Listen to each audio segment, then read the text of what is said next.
So why are they surprised then at his cabinet picks like Marco Rubio, Trump's nominee for Secretary of State?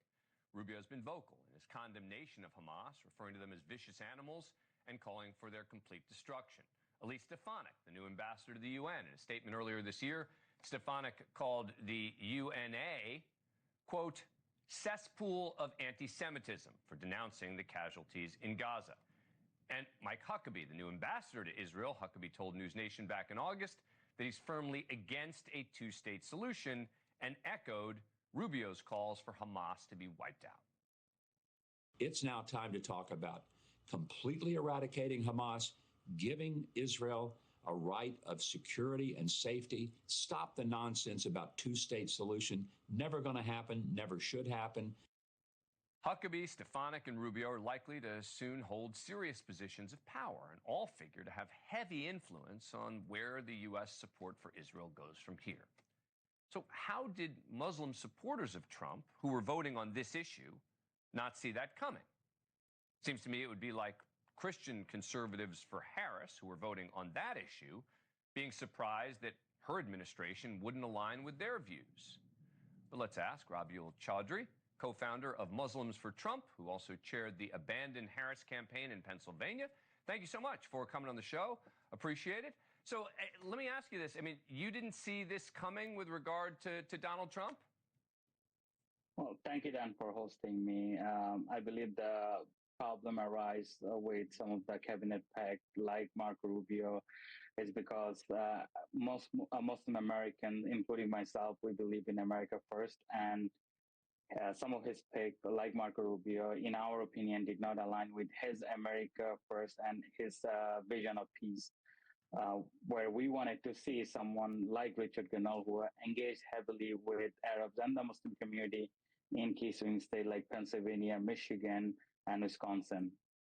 But let me play you again. I'm just basing it on what he said in the campaign. And I think that it's very hard to suggest Donald Trump doesn't do what he says, right? So this is during the presidential debate. Here he is taunting Biden for being, quote, like a Palestinian. Let's listen. He said the only one who wants to keep going is Hamas. Actually, Israel is the one, and you should let him go and let him finish the job. He doesn't want to do it. He's become like a Palestinian, but they don't like him because he's a very bad Palestinian. He's a weak one.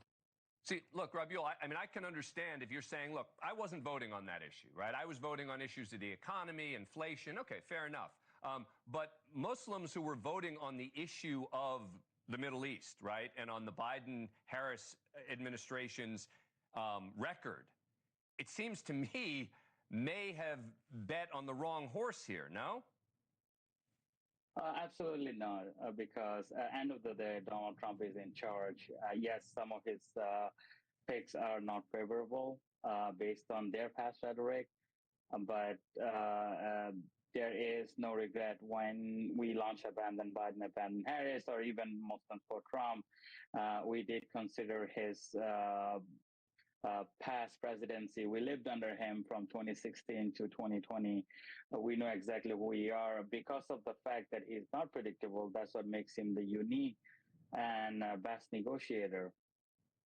So you still think, despite the disappointments, fair to say that you think that there are disappointments in the selections, right, of Huckabee and some of these others, but you still are, you're still sticking by the decision you made? Absolutely, and it's not going to be fair for us to kind of quickly blame him for any wrongdoing by Biden and Harris. Biden is still our president until January 20th. We will hold Trump's feet to the fire after January 20th. But as of now, you have to talk about Biden, who put our country to shame. Yeah. We have seen nothing sort of diplomacy whatsoever. Yeah, well, good luck under Trump if you're hoping that he's going to somehow force the Palestinians to the table or force Israel to the table. But we shall see.